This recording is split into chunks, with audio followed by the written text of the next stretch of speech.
دینی اور دنیاوی معلومات کے لیے اس چینل محمد اسامہ شاہ الوی کو سبسکرائب کریں۔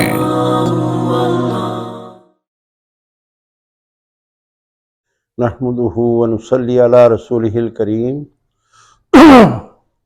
اما بعد فاعوذ باللہ من الشیطان الرجیم بسم اللہ الرحمن الرحیم قولوا لا الہ الا اللہ تفلحون، تم سب کہو اللہ کے سوا کوئی معبود نہیں، تم کامیاب ہو جاؤ گے۔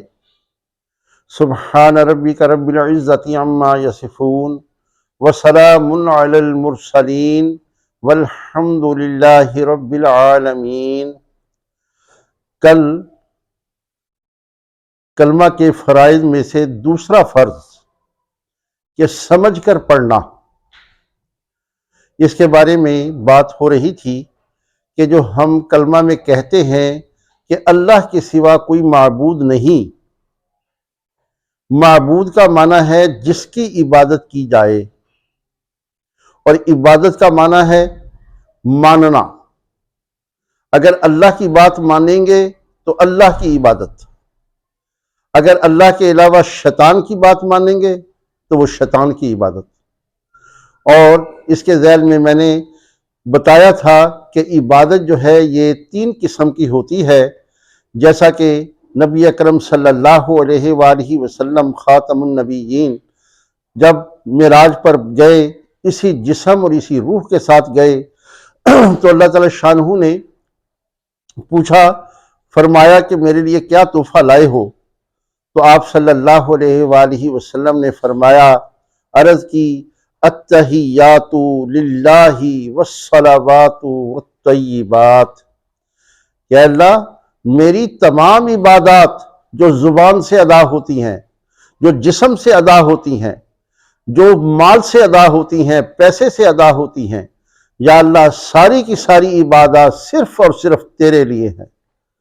جب یہ نبی علیہ الصلوۃ والسلام نے تحفہ پیش کیا تو اللہ جل جلالہ بڑا خوش ہوئے، تو اللہ تعالیٰ نے پھر آپ کو کیا تحفہ دیا؟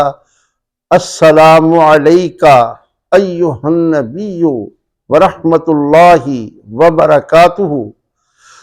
السلام علیکہ ایہا النبی، سلامتی ہی سلامتی ہو اے میرے پیارے نبی صلی اللہ علیہ وآلہ وسلم۔ السلام علیکہ ایہا النبی، آپ پر سلامتی ہی سلامتی ہو، ورحمۃ اللہ، اللہ کی رحمتیں ہی رحمتیں ہوں، وبرکاتہ، اور اس اللہ کی برکتیں ہی برکتیں ہوں۔ اللہ تعالی شانہ نے بھی پھر آپ کو 3 تحفے دیے، سلامتی، رحمت اور برکتیں۔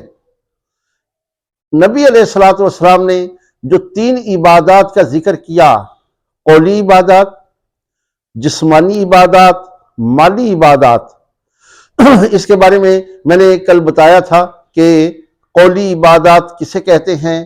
زبان سے ادا کرنا، اللہ تعالیٰ کا ذکر کرنا۔ نماز میں ہم زبان بھی استعمال کرتے ہیں، جسم بھی استعمال کرتے ہیں، پیسہ بھی استعمال کرتے ہیں۔ اسی طرح جو ہے حج کے اندر ہم اپنا جسم بھی استعمال کرتے ہیں، ہم اپنی زبان میں بھی استعمال کرتے ہیں۔ لبیک اللہم لبیک، لبیک لا شریک لک لبیک، ان الحمد والنعمت لک والملک لا شریک لک۔ یہ اللہ تعالیٰ کا خاص ذکر ہم زبان سے ادا کرتے ہیں۔ اس لیے زبان سے جو ذکر اذکار اللہ کے لیے ہیں وہ اللہ ہی کے لیے کرنے چاہیے۔ اس زبان سے اللہ کے علاوہ کسی کا ذکر نہیں کرنا چاہیے، کسی انسان کا، کسی پیر کا، جو خاص میں نے کل بتایا تھا کہ نتھو شاہ کی تسبیح جو لوگ کرتے ہیں، یہ بالکل غلط ہے اور یہ شرک کے زمرے میں آ جاتا ہے۔ اس کے بعد جو ہے میں نے کہا تھا کہ دوسری قسم ہے عبادت کی جسم ادا کرنا، جو جسم سے ادا ہوتی ہے عبادت۔ اور وہ جسم سے کون سی عبادت ادا ہوتی ہیں؟ نماز، روزہ، حج، یہ جسم سے ادا ہوتی ہیں۔ ان کو جسم سے ادا ہونا یہ اللہ کی عبادت، اور وہ کیسے ہے؟ سجدہ کرنا، قیام کرنا، رکوع کرنا، یہ اللہ کے لیے۔ اگر اللہ کے علاوہ کسی اور کو سجدہ کیا، اللہ کے علاوہ کسی اور کو رکوع کیا، اللہ کے علاوہ کسی اور کے لیے قیام کیا تو یہ شرک ہو جائے گا، یہ عبادت نہیں ہوگی، یہ کلمے کا ایک قسم کا انکار ہوگا۔ آج کل ہم دیکھتے ہیں، فیس بک پہ دیکھتے ہیں، یوٹیوب پہ بھی دیکھتے ہیں کہ کچھ لوگ جو ہیں قبروں کے آگے جھکتے ہیں۔ یہ جو بات ہے قبروں کے آگے جھکنا، یہ تمام لوگوں کے نزدیک جو ہے یہ بری بات ہے۔ کچھ لوگ جاہل قسم کے جو یہ حرکت کرتے ہیں، انہیں سمجھانے کی ضرورت ہے۔ انہیں سمجھانا چاہیے کہ قبروں کے آگے نہ جھکیں، نہ ان کو سجدہ کریں، نہ اس کو رکوع کریں۔ اور کئی ایسے حضرات بھی ہیں، ماشاءاللہ داڑھی رکھی ہوتی ہے اور بالکل اچھے لگتے ہیں، عالم لگتے ہیں، پیر صاحب لگتے ہیں، لیکن لوگ ان کے آگے بھی جھکتے ہیں، گویا کہ یہ جسمانی عبادت جو ہے اللہ کے علاوہ لوگوں کے لیے کر رہے ہیں۔ یہ جو ہے سراسر شرک ہو جائے گا جب ہمارے پیارے آقا اپنی قولی، فعلی، مالی عبادات وہ ساری کی ساری اللہ جل جلالہ کے لیے کر رہے ہیں، تو ہم ان کے امتی ہیں۔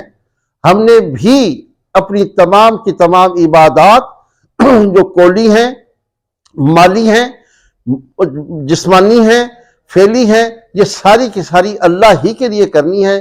اس لیے آج میں پوری یہ جو زور دے رہا ہوں کہ جسمانی عبادات، فعلی عبادات یہ اللہ کے لیے ہوں، نہ قبر کے آگے یہ جسم جھکے، نہ کسی انسان کے آگے یہ جسم جھکے۔ یہ جسم جھکے تو صرف اللہ جل جلالہ کے آگے جھکے، یہ قیام کرے تو اللہ جل جلالہ کے آگے قیام کرے، تو پھر ہی یہ نبی علیہ السلام کی سنت بھی ادا ہوگی، اللہ تعالیٰ کا حکم بھی ادا ہوگا۔ اور سب سے بڑھ کر کلمہ میں جو ہم عبادت کا ذکر کرتے ہیں کہ اللہ ہی کی عبادت، اس پہ جو ہے صحیح طریقے سے عمل ہو جائے گا۔ اللہ تعالیٰ ہم سب کو عمل کی توفیق دے۔